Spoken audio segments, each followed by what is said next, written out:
bienvenidos a Santi el Semiólogo. Yo soy Santi el Semiólogo y estoy feliz de estar aquí nuevamente con ustedes en esta clase número 15. Ya empezamos con la recta final de esta temporada, desde la clase pasada, que ya empezamos a ver las estrategias para resolver nuestra huella de abandono, pero además de resolverla, también mitigarla, ¿no? Porque es un trabajo, híjole, de toda la vida. No, realmente, recuerden que somos nosotros como humanos, somos como cebollas y vamos quitando capas, pero hay más capas abajo. Entonces, yo se los digo por experiencia. El trabajo con la huella de abandono es un trabajo infinito, ¿no? O sea, siempre hay algo que podamos mejorar, algo que podamos evolucionar. Lo platicábamos Pau y yo, ¿no? Acerca de cómo es un trabajo incesante, ¿no? O sea, cómo se tiene que estar trabajando constantemente y cómo solo hay dos maneras, ¿no? Porque todavía creemos que las personas no cambian y yo creo que eso es un error. Desde mi perspectiva es un error porque la naturaleza propia del mundo es el cambio, ¿sabes? O sea, yo creo que lo único constante en este universo es el cambio. Entonces, así como decir que una persona no cambia, es casi imposible. Sí hay dos maneras, ¿no? O estás evolucionando o estás involucionando, o estás mejorando o estás empeorando, ¿no? Entonces, realmente es eso, ¿no? O estás mejorando o estás empeorando. Pero pues eso cada quien lo decide, ¿no? Por eso es tan importante el trabajo interno, el estar constantemente redescubriéndonos, constantemente trabajando en nosotros mismos para que podamos día a día ir mejorando, evolucionando. Entonces, precisamente como lo he mencionado en otras clases, ¿no? O sea, la conciencia solo crece de dos maneras, asimilando ciclos y cerrando experiencias, ¿no? Al revés, cerrando ciclos y asimilando experiencias. Y en la manera en que tú vives un ciclo y aprendes lo que este ciclo te dio, te quedas con la perla de la experiencia y esa perla de la experiencia te permite mejorar, corregir tus errores y mejorar en todos los aspectos de tu vida. Entonces, nuestro objetivo es ir cada día acrecentando nuestro nivel de conciencia para que con esto podamos ofrecer la mejor versión de nosotros mismos a los demás, bajo cualquier circunstancia, que esa es la gran misión, ¿no? Ese es el gran estándar que algún día esperemos que logremos y que lo llevemos a cabo. Entonces, pues bueno, en la clase pasada vimos el primer punto para empezar a aflojar esta estructura de la falsa personalidad, que fue descubrir nuestro rasgo dominante para que, descubriendo este rasgo dominante, pudiéramos responder ante un estímulo del principio de realidad, ¿no? Que sentamos, o sea, primero identificar cómo nos defendemos, ¿no? Si estamos ante una crisis o ante un punto de fricción o ante una contradicción interna, ver cómo respondemos, cuál es nuestra manera típica de responder ante estos estímulos. Para que una vez que lo localicemos, encontremos la conducta más inteligente, que en este caso sería prácticamente la contraria, ¿no? El antónimo, el opuesto inmediato, el opuesto idéntico a lo que estamos acostumbrados a hacer, para que con esto aflojemos la falsa personalidad y el imaginario se derrumbe. Esa es la primera estrategia, ¿no? De 3 estrategias. Entonces, esa es la primera, que tiene que ser un trabajo conjunto, ¿no? Entonces, trabajamos ya el rasgo dominante, cómo desarmar este rasgo dominante, que es primero darse cuenta y después actuar de la manera totalmente contraria como estamos acostumbrados a responder. Para que con esto pues, ejercitamos también nuestras glándulas, pero al mismo tiempo nos permite crear nuevas sinapsis cerebrales que nos permitan ir mejorando poco a poco con el paso del tiempo. Y hoy vamos a tocar el segundo punto, que va a ser cómo despersonalizar, ¿no? Cómo no tomarlo personal, cómo cancelar la emisión de juicios. Para que no sé todavía cómo vaya a ser el tiempo ni cómo nos dé la vida, pero yo estoy calculando que van a ser esta sesión y 2 más, o tal vez nada más esta sesión y una más, dependiendo de cómo vayamos avanzando y dependiendo de todo lo que nos falte por decir en la sesión. Pero bueno, ya vamos llegando a Río Frío, ya estamos más para allá que para acá, en esta resolución magnífica de nuestra huella de abandono. Entonces ya sabes, antes de empezar con nuestro tema del día de hoy, vamos a poner la casa en orden, vamos a regalarnos unos segundos de silencio interno para ubicarnos en el momento presente, para establecer un claro contacto con nuestro yo observante y de esta manera activar, ¿no?, lo mejor de nosotros, poner nuestro cerebro en una frecuencia alfa para que podamos aprovechar al máximo los temas, el tema que vamos a decir, que vamos a tratar el día de hoy. Así que ya sabes, encuentra tu punto de equilibrio y cerramos nuestros ojos.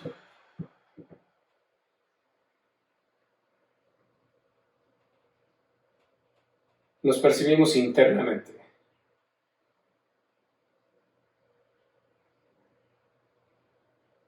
Damos tiempo para establecer un claro contacto con nosotros mismos.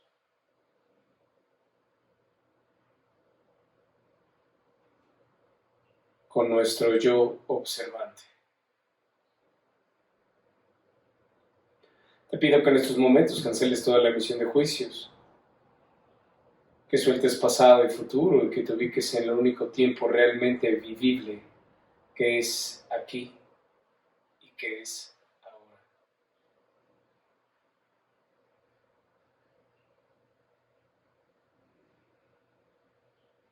Te pido que sueltes toda la prisa interna. Recuerda que la prisa es miedo, mientras que la paciencia es confianza en el ser.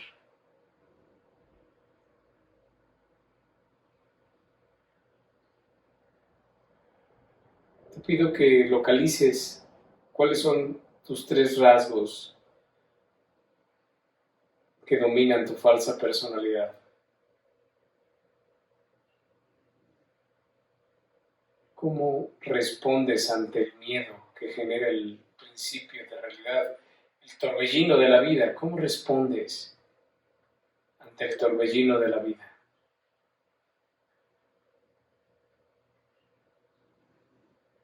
Y obsérvate, autoobsérvate y date cuenta cómo están conectados directamente a tu susceptibilidad y por consecuencia a tu huella de abandono.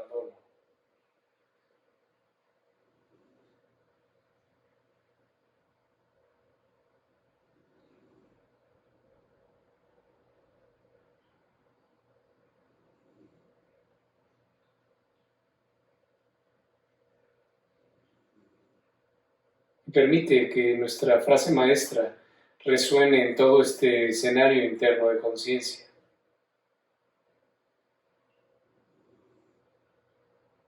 Yo soy. Y aquí estoy.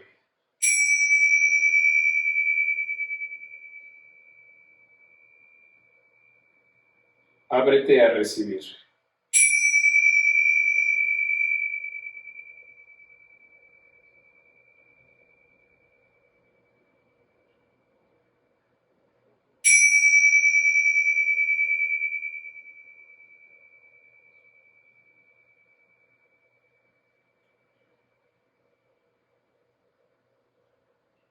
Respiramos profundamente por la nariz, inhalamos. Exhala por la boca. Suéltalo todo. Inhalamos profundamente. Exhalamos.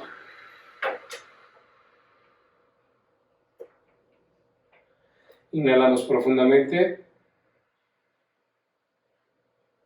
Retenemos.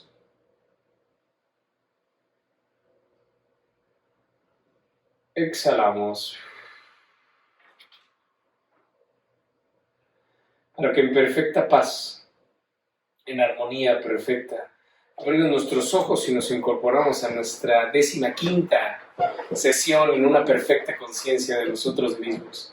Pues bienvenidos a tu escenario interno de conciencia. Gracias por estar aquí, gracias por verme, gracias a todos los que me comentan, Cecilia, Oscar, Yaya, a todos los que nos siguen, ¿no? Todos los que realmente se toman un poquito de su tiempo para reunirnos aquí en nuestro salón de clases.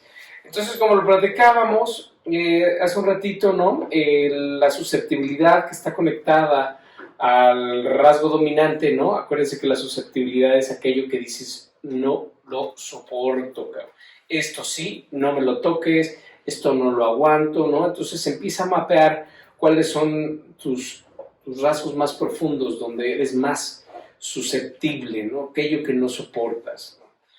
Y pues entendamos que esto, los rasgos de la susceptibilidad nacen de una emisión de juicios, ¿no? El estímulo en el principio de realidad pega en lo que tú eres más susceptible y entonces por lo general emitimos emociones negativas. Por ejemplo, puedes irritarte, ¿no?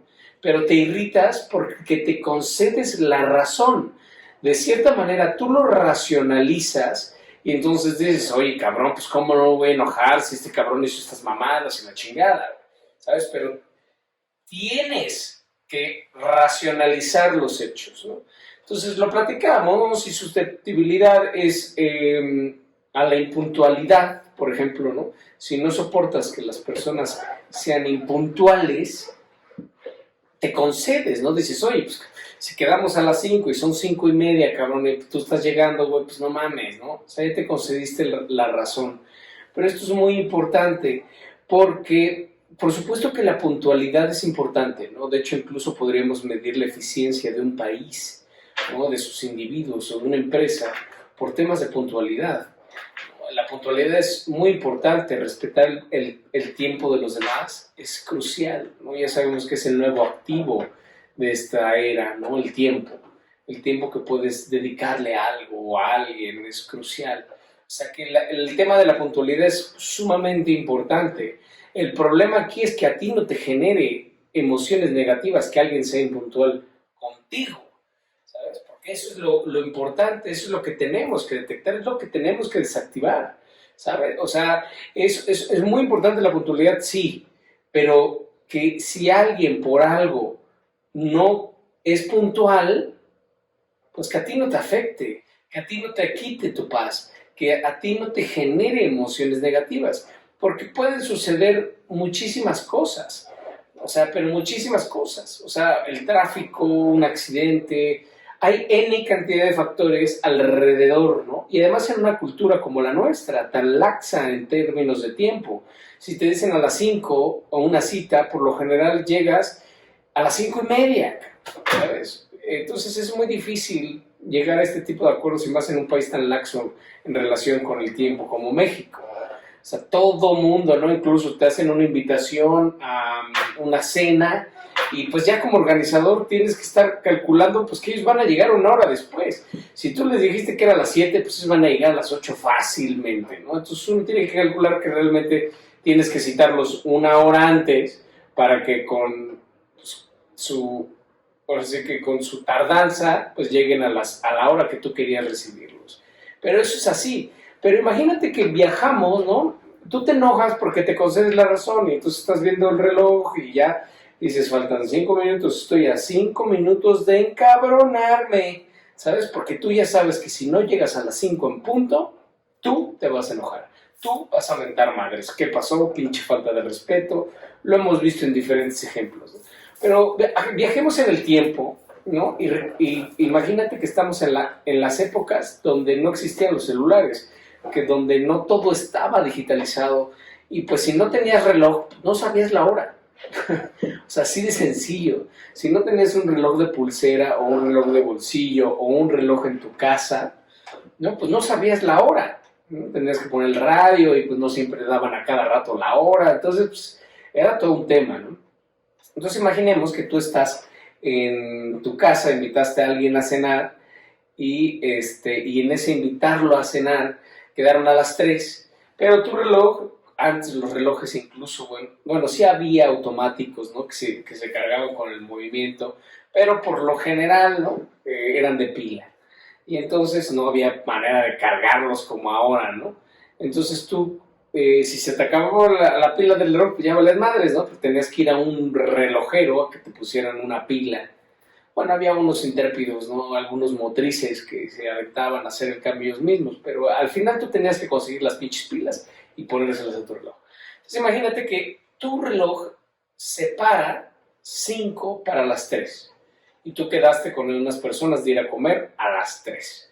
Y entonces tú estás ya listo en el lugar, muy bien, pues esperamos, la chingada, son 5 para las 3, todo dar, no percatas que no tiene fila. Y pues estos cuates, ¿no? Tú sigues platicando y no te das cuenta del tiempo.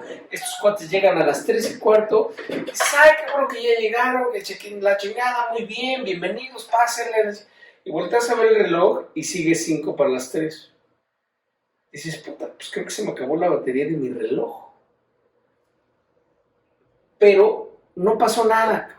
Como no advertiste la falta, como no hubo oportunidad de racionalizar porque tu reloj y tu mente se quedaron 5 para las 3, no te enojaste, no mentaste madres, no corriste a la gente, ¿no? Yo tenía un amigo que te invitaba a comer a las 3 y a las 3 de la tarde no llegabas y él empezaba a comer. Y ya llegaba a las 3:15, pues ¿qué pasó, cabrón?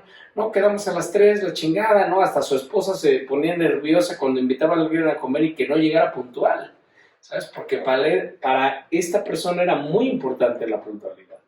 Entonces vemos cómo nosotros nos permitimos enojarnos mentalmente, ¿no? Esto es lo más importante, porque todo sucede en nuestra mente. Nos concedemos el privilegio de generar emociones negativas, llámese como se llame, tristeza, enojo, irritabilidad, desesperación, estrés, por supuesto, ¿no? Yo tengo un amigo que de tanto estresarse le dio, su piel se enfermó, le dio vitiligo. Imagínate lo que puede generar el estrés. Pero esto está fundamentado en una emisión de juicios. Y por supuesto que hay de puntos de fricción a puntos de fricción, de puntos de fricción a puntos de fricción. Por eso es tan importante que tú localices cuáles son tus aspectos más susceptibles, qué es dónde más te duele. Porque por supuesto que eso está conectado a huella de abandono, ¿no? Entonces, cuando tú vives un estímulo, ya sea de una persona o en sí del mundo, y te pega en ese rasgo de susceptibilidad, ¿no? En ese punto susceptible de ti, pues, que está conectado además directamente a tu huella de abandono, pues la respuesta es totalmente desproporcional al estímulo. ¿Qué es lo que queremos ir mapeando? Porque, por ejemplo, siguiendo el mismo ejemplo que les ponía de este cuate que es susceptible a la impuntualidad, cuando nos fuimos a terapia, ¿no? Cuando lo llevamos a fondo en una meditación, porque no recordaba muchas cosas, nos fuimos a una meditación, no recordaba muchas cosas de su infancia, hasta que llegamos a la secundaria, ¿no? Y se le pidió que evocara 3 compromisos importantes. Y evocó en su memoria 3 veces que invitó a salir a unas chavas y lo dejaron plantado. Entonces me contaba, oye, es que yo estaba nerviosísimo porque yo me creía muy feo en esas épocas y entonces me costaba mucho trabajo, pues, agarrarte una nalguita, ¿no? Agarrarte una chica, y entonces me costaba mucho trabajo, pero pues yo me autoconvencía y le echaba muchas ganas y vamos por las viejas, pues las viejas no, nada más nunca llegaron. Y entonces, pues cuando logré, de alguna manera, porque además eran épocas donde no existían hoy todas estas aplicaciones que puedes, todas las herramientas que existen, ¿no? Que tiene sus temas y ese es otro tema, pero en su momento, pues era literal de valiente, ¿no? De hablarles, de quedar, de invitarlas. Eran otras épocas en donde incluso, pues, no era tan sencillo que pudieras pasar por ellas, ¿no? Se quedaban de ver en un lugar. Pues bueno, fue el caso de este chico, que se quedaban de ver a las 6 de la tarde en un café, ¿no? Y eran las 6 y no llegaba, 6:05, 6:06, 6:10, y dice, y en la medida en que iban pasando los minutos, iba sintiendo cada vez más ansiedad. Y pues al final, pues la chica no llegaba. Y eso me sucedió 3 veces seguidas. Entonces, imagínate lo poderoso y lo difícil que puede llegar a ser un rasgo de susceptibilidad. Voy a parar a prender la luz porque se me olvidó prender la luz. Entonces, no es lo mismo. Pero lo que voy es exactamente eso. Que como un rasgo de nuestra susceptibilidad está anclado directamente en nuestra huella de abandono. Y por supuesto, él me dijo, oye, en ese momento, después de vivir estas 3 experiencias, pues me volví el hombre más pinche puntual del universo, ¿sabes? Entonces, incluso después yo citaba a alguna chica en un café y no llegaba. Imagínate todo lo que puede hacer la psique conectado a un momento, porque lo platicábamos, hay muchas glándulas, que además ya va a ser tema de la siguiente temporada, hay muchas glándulas que dependiendo de la época en donde estemos viviendo, ¿no? Recordemos este magnífico libro de Humberto Eco, perdón, de la historia de la belleza, ¿no? Y cómo va puntualizando los cuerpos, cómo van cambiando a lo largo de la historia, ¿no? Y cómo depende mucho de la época en la que estemos viviendo, cuál es el estereotipo de la belleza. Y entonces, si el estereotipo de la belleza no coincide con tu estructura o tu fisionomía o tu anatomía, pues tiendes a estar pues, más inseguro de ti en torno al principio de realidad. Entonces, pues esto es lo que le sucede a este chavo, ¿no? Entonces era muy difícil entablar relaciones, ¿no? Pero además todo lo que sucedió porque él no se aceptaba físicamente. Y entonces al anclarse y al tener este tema con su huella de abandono, pero además con su glándula y con el estereotipo de belleza de la época, pues él se sentía en desventaja a otras personas. Y estas ventajas, pero este intento de por sí ligarte una nalguita, pues lo llevó a tener 3 citas fallidas que marcaron, ¿no? Que dejaron la huella en su ser y después todo se desempeñó sobre eso. Y entonces este güey que le grita a sus amigos que no llegaron puntuales a comer, realmente a quién le está gritando. Le está gritando a estas viejas que lo dejaron plantado y que no llegaron a la cita. Entonces, por eso es tan importante y por eso yo te invito a que realmente identifiques cuáles son tus puntos más susceptibles y que tú mismo los vayas mapeando hasta ver en qué lugar se enlazó, en qué lugar se hizo este nudo de significación, ¿sabes? En qué momento se torció el rabo, porque es crucial. Ahí vamos a encontrar muchas cosas. Por eso es muy importante conocer los puntos más susceptibles y después cómo respondo. Por ejemplo, este chico con la irritabilidad. Y entonces, cuando te caches que vas a responder con la irritabilidad, en ese momento actúas de manera contraria. ¿Qué sería? Con paciencia, con comprensión, con tolerancia.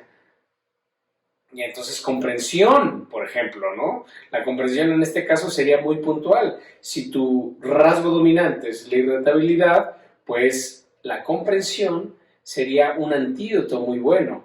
Entonces te tranquilizas, respiras y dices, bueno, pues pudieron haber pasado muchas cosas. O sea, ojalá que estén bien, ¿no? Y pues habrá que atender la consecuencia. Si, por ejemplo, quedaron de ir a un concierto juntos y esta persona no llegó, y si compraron los boletos, pues la persona tendrá que pagar los boletos. Se toman acciones que resuelvan el problema, pero no que te genere a ti emociones negativas, ¿sabes? O sea, eso es lo más importante. Eso es lo que nosotros tenemos que apelar. Y entonces por eso es tan importante que nosotros sepamos identificar, crucial, ¿no? ¿Cuáles nuestros puntos más susceptibles? ¿Cuál es nuestro rasgo o nuestros rasgos dominantes? Recordemos que tenemos máximo 3, ¿no? Y que en el momento que identifiquemos eso, actuemos con una conducta que fuera totalmente la contraria, ¿no? O de la manera más inteligente, pero que no genere emociones negativas. Entonces ese es el primer punto, lo cual nos lleva precisamente ahorita a nuestra lámina del día de hoy, que ya saben, se las pongo aquí grandes y después la mandamos aquí abajo. Dice huella de abandono, susceptibilidad y rasgo dominante, como lo estamos viendo en pantalla, ¿no? Es un triángulo, una estructura revolvente de complementariedad, este triángulo que tenemos aquí, en donde en la parte superior está huella de abandono, en la parte inferior derecha el rasgo dominante y en la parte inferior izquierda la susceptibilidad, que es la alarma, que es lo que estábamos ahorita platicando, ¿no? Hay un estímulo que pega en la susceptibilidad, que es nuestro sistema de alarma. Esta se remite de manera inmediata a la huella de abandono y respondemos con nuestro rasgo dominante, ¿no? Que es precisamente, ¿no? Cuando el estímulo pega en un punto susceptible y además tú emites un juicio, este juicio, ¡pum!, es como un bazucazo a tu huella de abandono sale la bestia y respondes con tu rasgo dominante. Entonces, vamos a estudiar en esta clase cómo deshacer este triángulo. Y lo vamos a hacer a través de una noción hermosísima que se llama actante y función. Y para esto nos vamos a remitir precisamente a la semiología pura.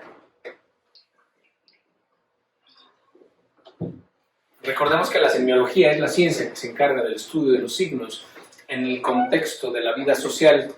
Esta definición acuñada por Ferdinand de Saussure, que lo vimos en los primeros capítulos de la temporada 1, ¿no? Pero realmente es la ciencia que se encarga del estudio de los signos.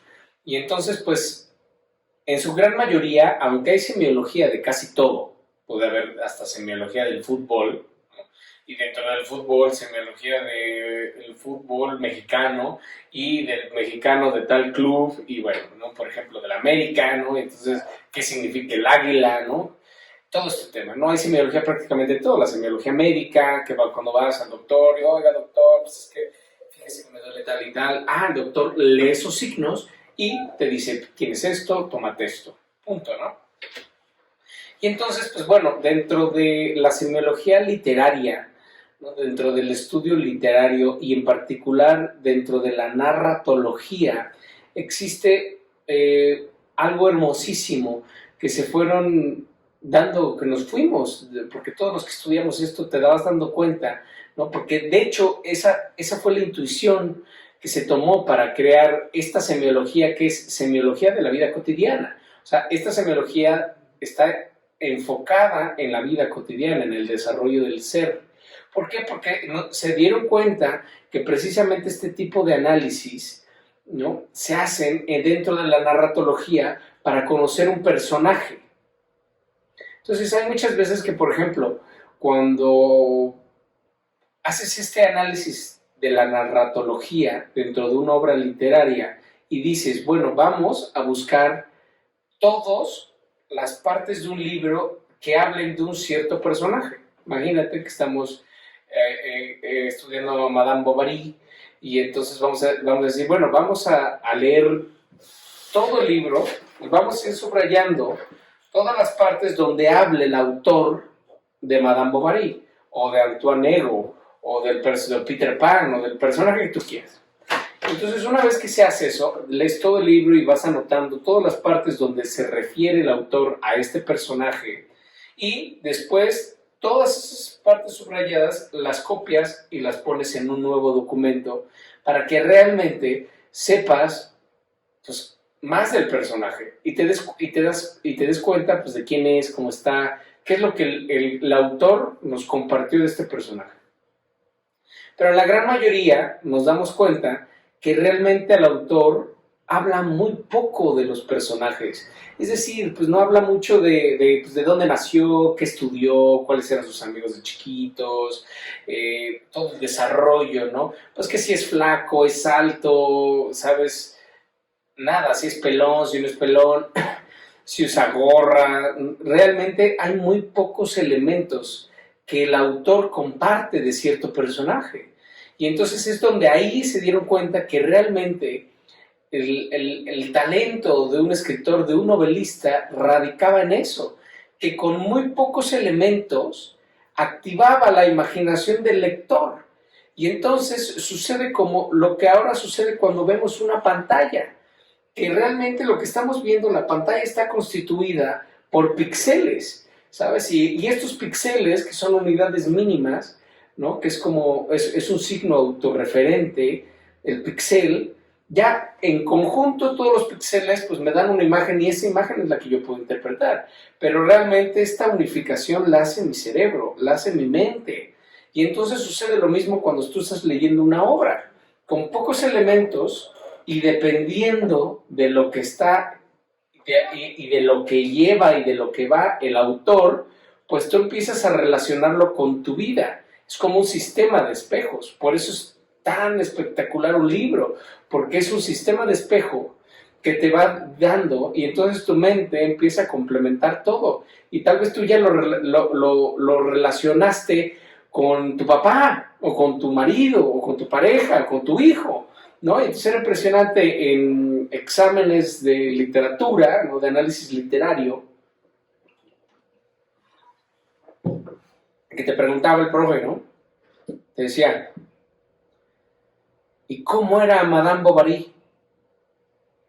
No, pues chaparrita, gordita, buenachón, y todos, madres, ¿de dónde sacó eso, cabrón? ¿No? Y entonces hacíamos el análisis de la narrativa, del análisis del personaje, y nos dábamos cuenta que en ningún momento el autor decía que era chaparrita, gordita y bonachona.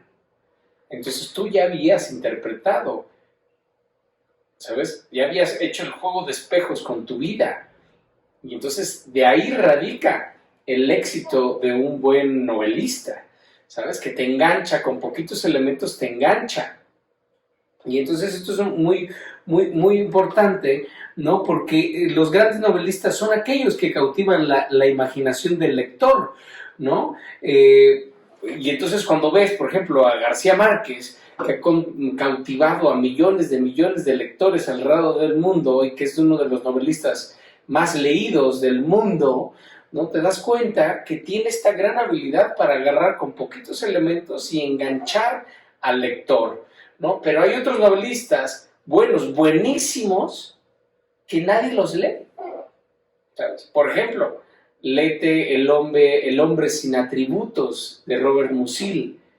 4 tomos, pero es una novela para eruditos, ¿sabes? Que estimula otros tipos de lectura, otros tipos de análisis, la racionalidad, en fin, pero no es una novela que te atrape, ¿sabes? Tú le empiezas a leer y dices, no mames, quién sabe de qué trata, cabrón, chao, ¿no? Pero, por ejemplo, García Márquez, ¿no? Entonces, por eso García Márquez en algún momento estaba muy interesado en no llevar sus personajes a la televisión. Por eso había autorizado, por ejemplo, obras como El amor en tiempos de cólera, pero en esos tiempos García Márquez no concebía la idea de poder llevar a la televisión o a la pantalla grande, al cine, obras como Cien años de soledad, porque dijo, yo en el momento que le ponga cara a Remedios la Bella, pues le voy a dar a la madre el personaje, porque a Remedios la Bella te la imaginas, y volando con la pinche sábana, y bla, bla, bla, ¿sabes? Pero tú te la imaginas, y de ahí, eso radica el éxito de Cien años de soledad, porque tú le pones cara y pies, y entonces además te empiezas a identificar en este juego de espejos. Dices, qué buena onda, qué bueno que sí lo perdonó, porque yo hice lo mismo. Oye, qué malo que se separaron, porque no manches. Entonces este juego de ideas que permita a tu conciencia, ¿no?, ratificar o encontrar otras vías alternas de un mismo conflicto que tal vez tú compartes con este autor, ¿no? Entonces dijo, yo en el momento que le ponga cara y pies a Remedios, pues va a valer madres, ¿no? Digo, claro, ya sabes que el tiempo pasa, ¿no? Y se acostumbra uno a ganar mucho dinero y a gastar mucho. Y pues bueno, parece que ahora sí, Netflix lo convenció de llevar 100 años de soledad a la pantalla, a las series, ¿no? Pero en su momento García Márquez estaba totalmente en contra, precisamente de ponerle una cara, ¿no? De situarlo, de darle un contexto físico, porque entonces ya se acota todavía más. Porque con ciertas y pocas características tú identificas y tú creas a tu propio personaje. Ya lo identificaste con tu mamá, o ya lo identificaste con tu esposa, o con tu novia, lo que quieras. Y entonces te vuelves más interesado en el texto y en saber qué le va a pasar, porque ya lo tomaste personal. Y entonces, derivado de esto, de este análisis que hacen precisamente la narratología, la semiología, a través de la narratología, pues se dieron cuenta que entonces los personajes cobraban vida, y entonces ya era un tema personal, pero que había tantos remedios como lectores, y de ahí dependía el gran éxito de una novela, porque cada quien tenía su propia Remedios. Y entonces, cuando se dan cuenta de esto, de manera inminente, de manera concisa, dicen, tenemos que hacer algo precisamente para despersonificar al personaje, ¿sabes? Quitarle el dejo personal y ser objetivos, porque en términos de análisis literario tenemos que ser lo más objetivos posible. Y en esa pregunta, pues obviamente estabas mal, tache. Pues en ningún lugar dice que este personaje es gordito y chaparro y bonachón, ¿sabes? Pero de ahí se dan cuenta de la importancia de despersonalizar el personaje para volverlo una entidad neutra, una identidad carente de juicio. Y entonces se llega a la conclusión de nombrar a los personajes con el término actante. ¿Qué es un actante? Alguien que actúa y que desempeña funciones. O sea, un actante realiza funciones, ¿sabes? Y entonces,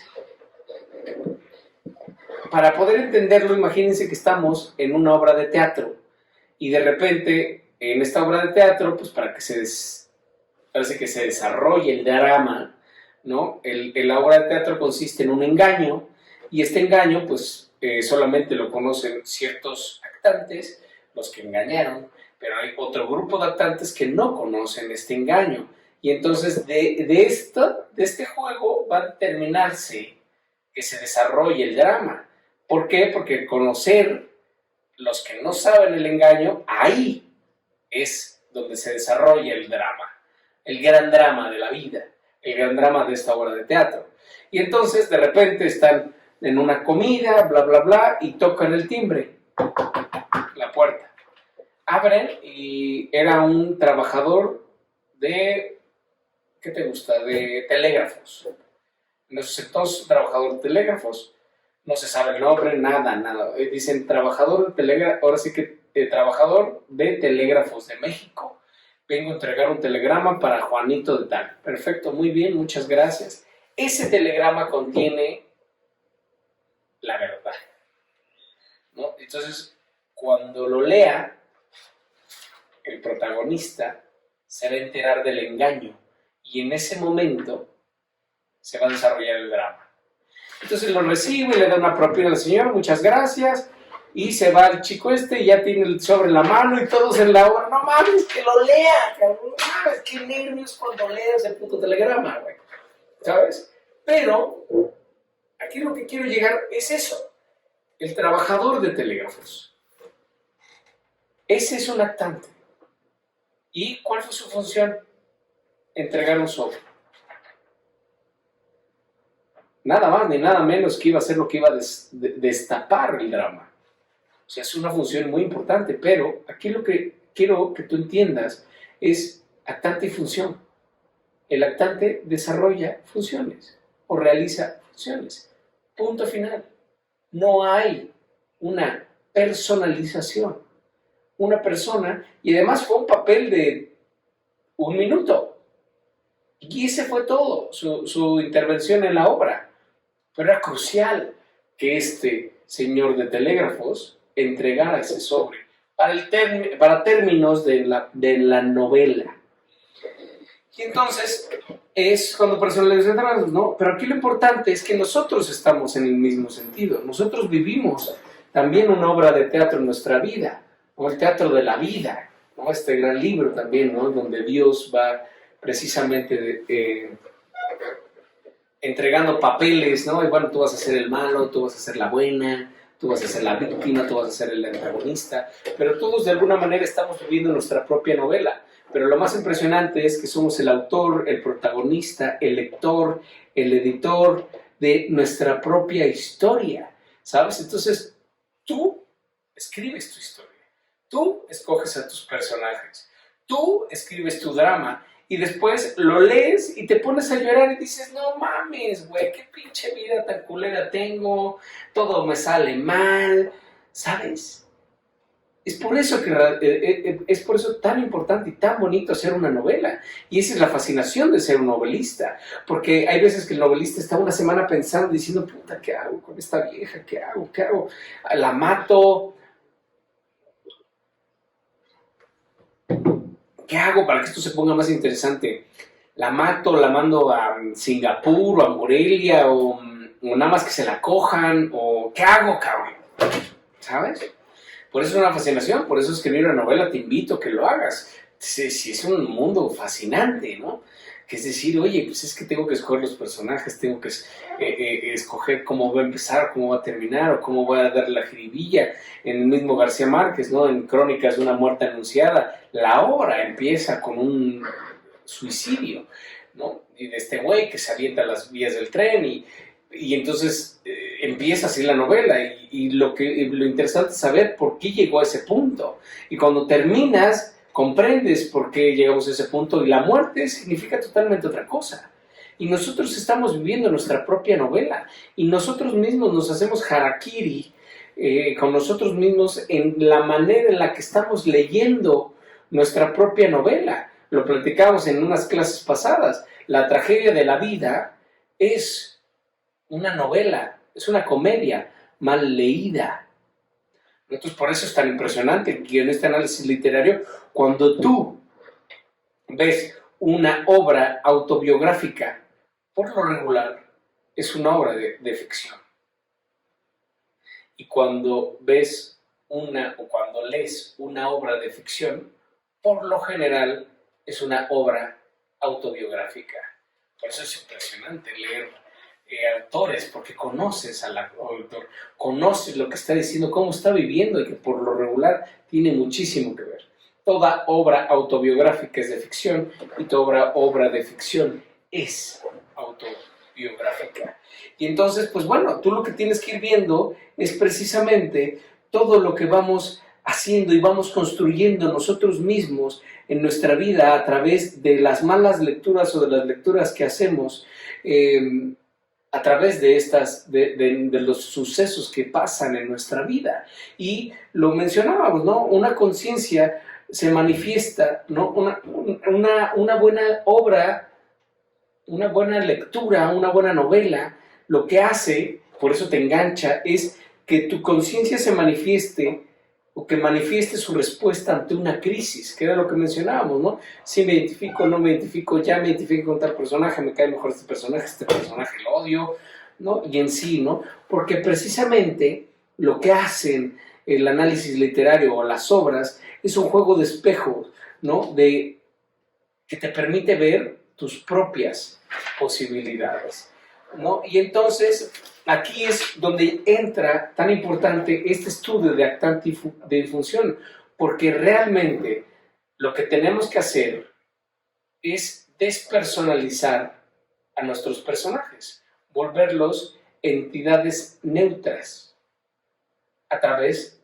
de contemplarlos como actante y función. Entonces imagínate que alguien te embarra un helado en tu traje, ¿sabes?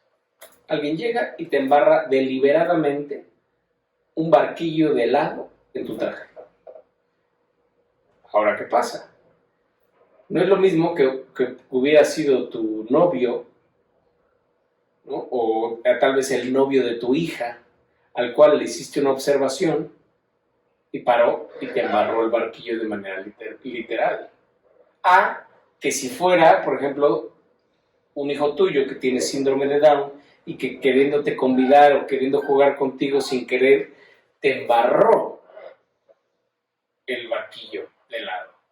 Entonces, ¿qué es lo que sucede? Aquí adviertes la intencionalidad y entonces personificas o le das un personaje a esto. Imagínate cómo tú hubieras reaccionado si hubiera sido el novio de tu hija que le hiciste una observación y llega y te embarra el pinche barquillo. ¿Qué hubiera pasado? ¿Cómo tú hubieras reaccionado? ¿Y cómo hubieras reaccionado ante tu hijo con síndrome de Down que te embarró el barquillo jugando contigo? Las reacciones son totalmente diferentes. Eso es lo que tú tienes que analizar. Y la función es la misma. ¿Sabes? Aquí hay un actante desarrollando una función o realizando una función que es barquillo, el hecho en sí, barquillo embarrado en chaleco o embarrado en traje. El hecho es el mismo. Y entonces, ¿por qué reaccionas de manera diferente ante uno y ante el otro? Porque lo personificas, porque le das el poder para que digas, oye, me cabrón, ¿sabes? Es como si vas caminando en la calle y de repente pasas y alguien te dice, eres un pinche cínico, y volteas y es un borrachito, un teporochito en la calle y le dices, pues sí, ¿tú qué pedo estás? O no le dices nada y lo omites, ¿sabes? Pero ahora imagínate que es tu hijo o que es tu esposa que te dice, qué pinche cínico eres, cabrón. Y tú, oye, mi cabrón, le estás hablando a tu papá, cabrón. Tranquilízate, güey, que esas son esas pinches maneras de hablarme.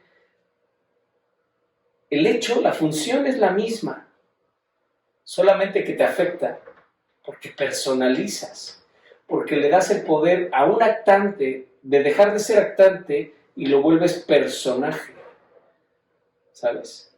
Y eso es lo que te hace sufrir, eso es lo que te pega en tu susceptibilidad, porque en el momento en que personalizas, le confieres poder al agravio. Por eso cuántas veces te lo he dicho, cuántas personas te pueden insultar, pero ninguna te puede ofender.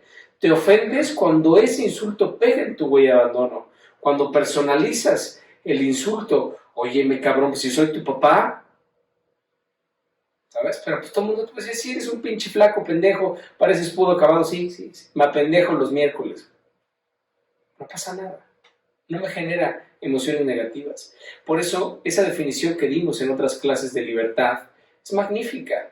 La libertad no es tanto hacer lo que tú quieres, sino la libertad es permitir que los demás hagan lo que quieran y que no te afecte a ti, ¿sabes? Porque lo ves como actante y función, ¿sabes? De repente llega tu papá y te empieza a gritar, es que es un pendejo, bla, bla, bla, bla, bla, bla, y dices, híjole, ¿qué tiene que estar pasando dentro de ti para que llegues a insultarme y despotricar y decir tantas cosas? Pero yo cancelo la emisión de juicios y te observo, te contemplo como un actante desempeñando funciones. Y hay actantes que desempeñan esas funciones, ¿sabes? Y entonces veo chaparro, gordo, pelón, 80 años, despotricando, quién sabe por qué, pero no afecta, ¿sabes? Si eres empático, tratas de resolverlo, a ver, ¿por qué no te tranquilizas? Tranquilízate primero y si quieres después hablamos, o siéntate y lo platicamos, ¿sabes? Y tratamos de arreglar este malentendido, que lo hemos dicho, todas nuestras relaciones tenemos que llevarlas hasta la última instancia,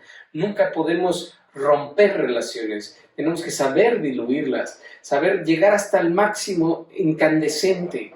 Ya que si no se puede después de ese máximo incandescente, pues ya se tomarán decisiones, pero no terminas peleado, no terminas mentando madres, no terminas enemistado, nada, sino al contrario, ¿sabes? A ver cómo resolvemos, siéntate, resolvemos este tema. Y es maravilloso, ¿cuántas veces lo hemos vivido? Y esto es realmente lo que hacen las terapias, despersonalizan a los actantes y te cambian la versión, que era lo que platicábamos con esta película de Walt Disney de Mary Poppins, ¿no? O la obra como tal de Mary Poppins. ¿Por qué? Porque entonces le quitas el poder. El tema es que cuando tú lo tomas personal es cuando permites que el agravio suceda en tu vida.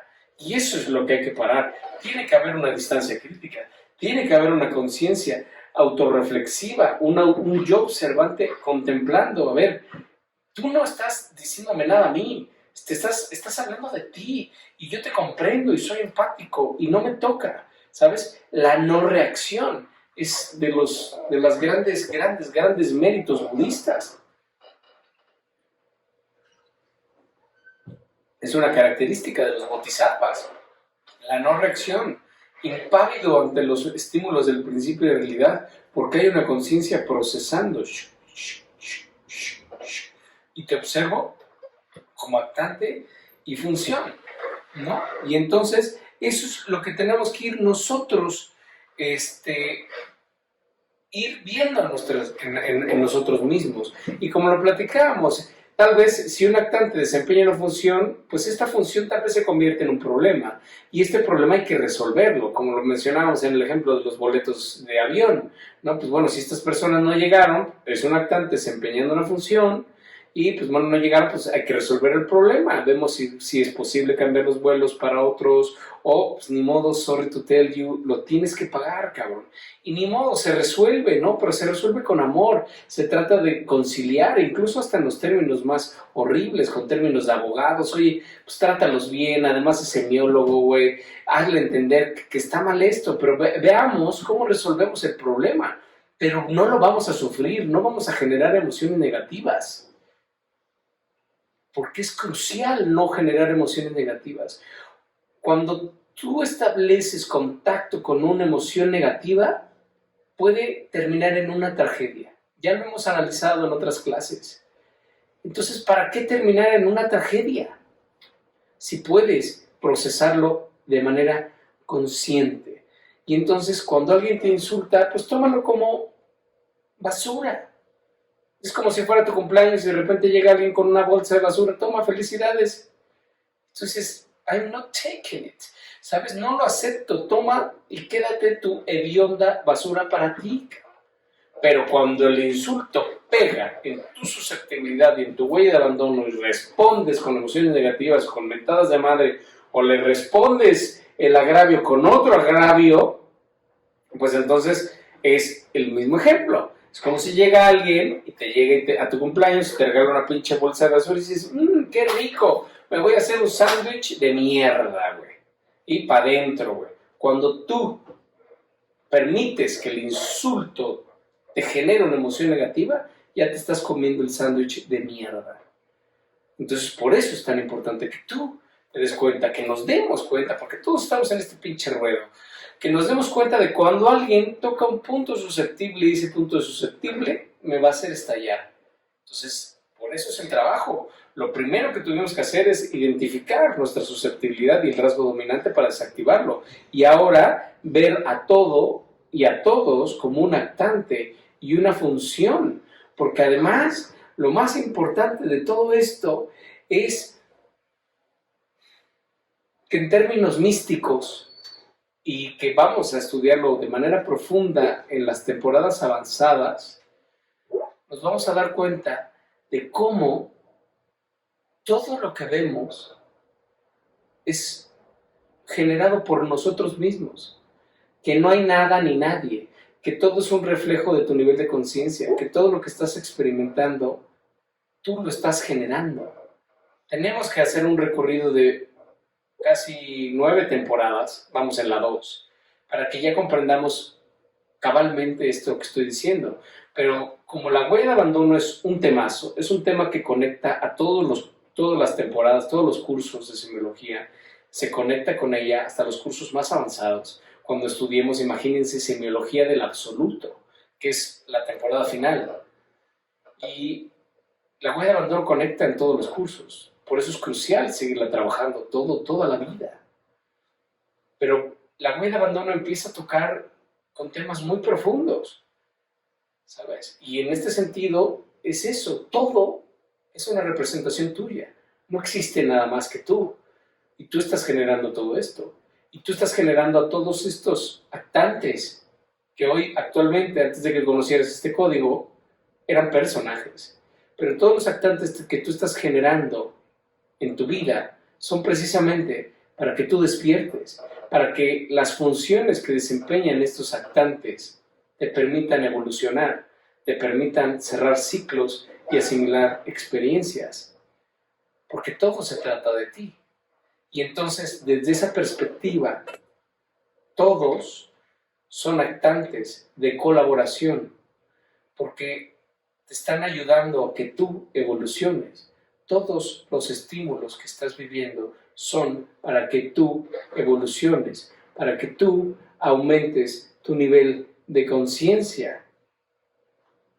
Y nuevamente, que últimamente en estas clases, y casi siempre en estas últimas clases, se nos manifiesta nuestro querido rabino, nuestro querido psicólogo espiritual Jesús de Nazaret, que imagínate la lucidez de una persona que ya sabe qué va a suceder, que dónde va a terminar su historia y que además comparte lo que comparte, que es un esplendor, ¿no? Unas enseñanzas increíbles. Pero dentro de este tema, que lo vamos a estudiar en el futuro, pero que ahorita lo menciono porque es tocante, porque va ad hoc, es en la última cena, cuando le dice a Judas. Jesús ya sabía que lo iba a traicionar. Que estudiaremos si es traición o no es traición, ¿no? Hay muchas cosas que no sabemos. Pero bueno, a esta altura del partido, Jesús sabía que Judas lo iba a traicionar. ¿Y qué le dice? Lo toma del hombro y le dice, lo que has de hacer, hazlo pronto. No hay misión de juicio. No le mienta a la madre. Oye, cabrón, ¿llevas cuánto tiempo conmigo, güey? ¿Cuántas cosas te he enseñado? ¿Y qué te salieron por las... Te entró por un oído y te salió por la otra? Eres un pendejo, bla, bla, bla. Te voy a hacer de chingaderas. Cero emisión de juicios. Lo que has de hacer, hazlo ya. Porque él comprendía. Este güey es un actante de colaboración. Sin él, no se va a desarrollar todo el misterio. Sin él, no voy a poder ser crucificado. Él es crucial en mi pinche vida. Porque sin él no va a haber el misterio de mi resurrección, que realmente es eso. Wow, qué lucidez, qué propiedad, qué elegancia espiritual. Pues eso nos pasa a todos. Todos tenemos nuestros propios actantes de colaboración que están en tu vida o se presentan en tu vida para enseñarte algo. Por eso lo dijimos, todos prácticamente son maestros. Todos. Y en la medida en que tú lo ves y lo comprendes de esta manera, todo cambia. Porque entonces no sientes más que agradecimiento por la persona que te va a traicionar, por la persona que te engañó, por la persona que te dejó. Porque gracias a que te dejó, tú pudiste comprender muchísimas cosas, te llevaste la perla de la experiencia, aprendiste, evolucionaste y cambiaste. Es crucial. Y no que digas, ay, mi pinche suegra o mi pinche cuñado que me caga la madre y siempre me está humillando en la mierda, bla, bla, bla, bla, bla, bla, bla. No, cabrón. Es un actante de colaboración en mi vida que me va a permitir evolucionar, que me va a permitir, a pesar de lo que sea, reaccionar con amor, intentar reaccionar con amor. Sé que es muy difícil, sé que está muy cabrón, güey.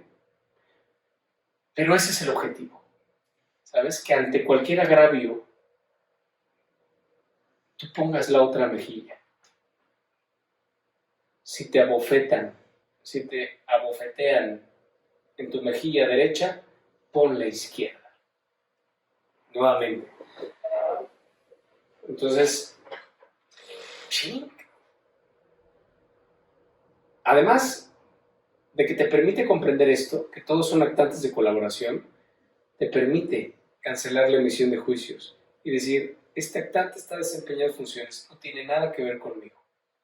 Claro, si la función que desempeña es un golpe o eso, pues te pones a salvo, pero no es que te vayas a los putazos, ¿sabes? O sea, te proteges del agravio, pero no reaccionas de manera negativa. Y si te chingaron la empresa, si chingaron lana, si te chingaron una marca, lo que tú quieras, pues bueno, si puedes tomar acciones legales, tómalas, pero sin emisión de juicios, sin emociones negativas. Haz lo que tú creas que es mejor para resolver la función, pero no te pelees con el mundo, no sufras, ¿no? Y todavía es que me quiso chingar, préstame un puñalito, pinche güey, nefasto, bla. Porque nada más la única persona que se hace daño eres tú. Tal vez el que te chingó las acciones está en Miami asoleándose, tomándose una pinche piña colada con una modelo de Victoria's Secret. Y tú aquí emitiendo y viviendo emociones negativas por la emisión de juicios que estás llevando en tu mente. Y entonces, pues bueno, eso es lo más importante que tenemos que hacer, ¿no? Y esto, el contemplar a todo lo que nos sucede como actante y fusión, nos va a permitir algo crucial en nuestras vidas, que es la aceptación de lo que sucede, la aceptación del principio de realidad. Acuérdense que lo hemos visto en diferentes temáticas. El sufrimiento dura lo que tardas en comprenderlo, y la pérdida dura lo que tardas en aceptarlo. El primer paso para comenzar un proceso de duelo es la aceptación. Toda la vida, ¿sabes? Y entonces es cuando vamos a comprender cómo se mide una conciencia. ¿Sabes? Una conciencia se mide por su capacidad de aceptación del principio de realidad. Y de dos maneras. Una conciencia se mide de dos maneras. Su capacidad se puede medir de dos maneras, de muchas más, pero de dos maneras en relación a lo que estamos viendo ahorita. En su capacidad de aceptar el principio de realidad, porque hay de puntos de fricción a puntos de fricción, y está muy cabrón. O sea, no estoy diciendo que yo lo haga, ojo, además, sino que hay puntos de fricción a puntos de fricción, y es diferente perder 1,000 pesos a perder una pierna. Hay de puntos de fricción a puntos de fricción. Dios nos cuide a todos, que no nos permita vivir ese tipo de experiencias o poder tener todas las herramientas necesarias para poder llevarlo a cabo, ¿sabes? Pero de igual forma, ¿sabes? No es lo mismo sacarse la lotería y no saber qué hacer con tanto dinero, podría ser una cosa positiva, o no es lo mismo encontrar el amor de tu vida y no saber procesar o no saber tratar el amor de tu vida, o tener polaridad de primer tipo, que también va a ser temas del curso número 3. Cuando encuentras una persona que tienes polaridad de primer tipo y puta madre, te vuelve loco la atracción sexual y no lo sabes procesar, y entonces te vuelves celoso, te vuelves paranoico, te vuelves controlador. En fin, hay diferentes tipos de estímulos de fricción, de puntos de fricción que nos van sucediendo. Pero aquí lo rescatable es eso. ¿De qué manera? ¿Qué tan rara? La primera característica es esa, la aceptación del principio de realidad. Tu conciencia te va a permitir aceptar el principio de realidad. Pero además, la segunda característica de cómo se mide una conciencia es la rapidez con lo que lo haces. ¿De qué tan rápido te recuperas de una crisis? ¿Qué tan rápido te recuperas de una pérdida? ¿Qué tan rápido? ¿Qué acciones tomas para solucionar las funciones que desempeñan los actantes? ¿Sabes? Porque si un actante desempeñó una función que te pegó muy duro y tu respuesta o tu manera de resolver esa función es tirando tal pedo, pues vas a tener consecuencias. Pero tal vez otra persona decidió acercarse a Dios, o recluirse, o irse 40 días ascéticos, no sé, puede ser lo que tú quieras, pero esto precisamente empieza a decantar nuestra conciencia, porque eso es lo más importante, que tenemos que disociarnos precisamente de las funciones que desempeñan nuestros actantes. Por eso, lo más importante es salirte, disasociarte de la escena. Cuando estés viviendo un punto de fricción muy cabrón, o hayas vivido un punto de fricción muy cabrón que te siga provocando emociones negativas, lo más interesante, lo más bonito o lo más práctico es disasociarte. Es como salirte de la obra de teatro y tú ser un espectador de esa obra de teatro. Y entonces lo ves desde fuera, ves sucediendo la escena como si estuvieras en una película, estuvieras en el cine, estuvieras en una obra de teatro. Y entonces esto te permite separarlo, y hay diferentes técnicas. La siguiente clase vamos a ver una meditación precisamente para neutralizar emociones negativas que estén muy arraigadas en nuestro pasado. Emociones negativas que antes de conocer este código vivimos y que siguen ahí la emoción negativa, y cuando tú la evocas o cuando tú la recuerdas, esa emoción negativa parece que está latente, parece que fue ayer. Y entonces vamos precisamente a hacer una meditación la próxima clase que nos permita tomar esta conciencia crítica, desactivar el rasgo susceptible, ¿no? Desactivar, por supuesto, la personificación de nuestros actores, volverlos actantes, cancelar la emisión de juicios y verlo con distancia crítica y anular la emoción negativa. Porque es un trabajo de tu conciencia y tú lo puedes hacer. Pero eso ya serán temas de nuestra siguiente clase. Recordemos que todo esto es muy importante para nuestro desarrollo. Todos son actantes de colaboración. Aprendamos a verlos como tal. Gracias por enseñarme esto. Gracias, porque si no hubieras tomado esa decisión, yo no estaría aquí contigo en este momento. Eso es lo más importante. Sin importar Si te estás quejando, no, pues que este cabrón es mi papá y me dejó a los pinches 3 años, hijo de puta, y dejó a mi mamá y se tuvo que poner a trabajar. Ahí estás viviendo tu propia novela, porque estás personificando y además estás racionalizando, y entonces eso te permite emitir emociones negativas. Pero si cancelas la emisión de juicios y lo ves desde la perspectiva de actante y función, y decir, si tú no hubieras hecho, si tú no me hubieras abandonado, que esa fue tu función, abandonarme, güey, yo no estaría hoy aquí viviendo lo que estoy viviendo para poder hoy mejorar mi ser. Porque eso es un hecho, eventualmente sucede. Hay muchas veces que dices, no, pues este cabrón, ¿no? Cada quien está viviendo su propia parte de la historia. Hay unas personas que todavía necesitan aprender un poco más de su sufrimiento, de sus pérdidas, que no conocen y no tienen acceso a estos códigos. Pero tú que me estás viendo, que sí tienes acceso a estos códigos y que además ahora ya tienes el código en tus manos, estás en otra etapa en tu vida que ya te va a permitir precisamente ver a ese actante que pudo haber sido tu padre que te abandonó a los 3 años como un milagro, como literal, como una bendición, porque gracias a él hoy puedo practicar el amor incondicional y el perdón radical, trascender mi huella de abandono y con eso ofrecer una mejor versión a mí mismo, de mí mismo a los demás o a la siguiente persona con la que me toque compartir este maravilloso mundo.